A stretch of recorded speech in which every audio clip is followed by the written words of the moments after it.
নমস্কার, আপনারা দেখছেন আমন্ত্রণ টিভি আর আপনাদের সঙ্গে রয়েছে আমি শ্রাবণী। এই মুহূর্তের বিশেষ গুরুত্বপূর্ণ খবর নিয়ে সন্দেশখালি প্রায় 1 বছর পর আজ সোমবার সন্দেশখালি যাচ্ছেন মুখ্যমন্ত্রী মমতা বন্দ্যোপাধ্যায়। গতকাল অর্থাৎ রবিবার প্রায় উলটপুরাণ ঘটানোর মতন ঘটনা ঘটিয়েছে সন্দেশখালির যে আন্দোলনের যে মূল নেতা, মূল কাণ্ডারি যিনি ছিলেন, সেই সুজয় মাস্টার ওরফে সুজয় মণ্ডল।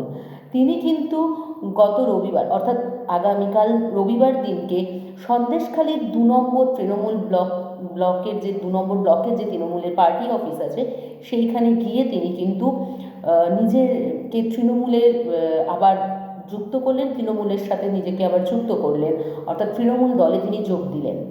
আজকে কিন্তু মমতা বন্দ্যোপাধ্যায় সন্দেশখালি যাচ্ছেন সরকারি কিছু পরিষেবা সেখানকার মানুষদেরকে দেওয়ার জন্য, এবং সেখানে তিনি নিজে উপস্থিত থেকে নিজের হাতে সরকারি পরিষেবা সন্দেশখালির মানুষদের হাতে তুলে দেবেন। এই বিষয়ে যিনি সন্দেশখালির বিধায়ক আছেন সুকুমার মাহাতো, তিনি বলেছেন, অর্থাৎ এই যে সুজয় মণ্ডল এই যে শিক্ষক রয়েছেন, তিনি যে তৃণমূলে যোগদান করেছেন সেই বিষয়ে যে সেখানকার যে তৃণমূলের বিধায়ক রয়েছেন সুকুমার মাহাতো, তিনি বলেছেন যে সুজয় নিজের ভুল বুঝতে পেরে আবার তৃণমূলে ফিরে এসেছেন।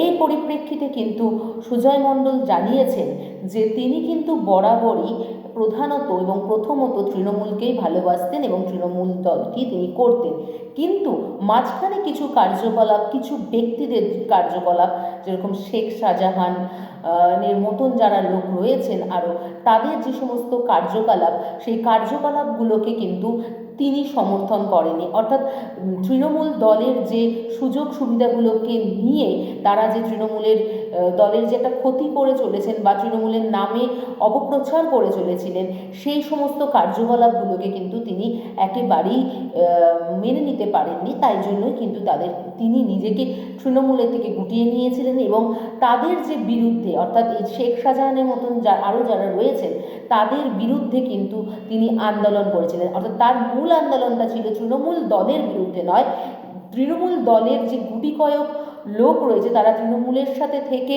তাদের তৃণমূল দলটার যে বদনাম করে বেরিয়েছে তাদের সাথে তাদের বিরুদ্ধে কিন্তু গিয়ে তিনি আন্দোলনটা চালিয়েছেন। অর্থাৎ এই যে সুজয় মণ্ডল, তিনি কিন্তু রেখা পাত্রের গুরু হিসাবেই পরিচিত। অর্থাৎ এই রেখা পাত্রের গুরু যে সুজয় মণ্ডল একেবারে উলটপুরাণের মতন পাল্টে গিয়ে তিনি যে তৃণমূলে যোগদান করেছেন, এটা কিন্তু একটা দেখার বা গুরুত্বপূর্ণ আলোচ্য বিষয় হয়ে দাঁড়িয়েছে। এই ধরনের খবর আরও পেতে হলে এখনকার মতন কিন্তু এই পর্যন্ত। এছাড়া এই ধরনের খবর আরও পেতে হলে, আরও জানতে হলে আমাদের পাশে থাকতে হবে। অর্থাৎ আমাদের ইউটিউব চ্যানেলটি, আমন্ত্রণ টিভির যে ইউটিউব চ্যানেল রয়েছে সেটিকে সাবস্ক্রাইব করতে হবে, লাইক করতে হবে এবং শেয়ার করতে হবে। আমাদের সাথে থাকতে হবে, পাশে থাকতে হবে। আপনারা দেখছেন আমন্ত্রণ টিভি, দেখুন, জানুন, মেতে উঠুন।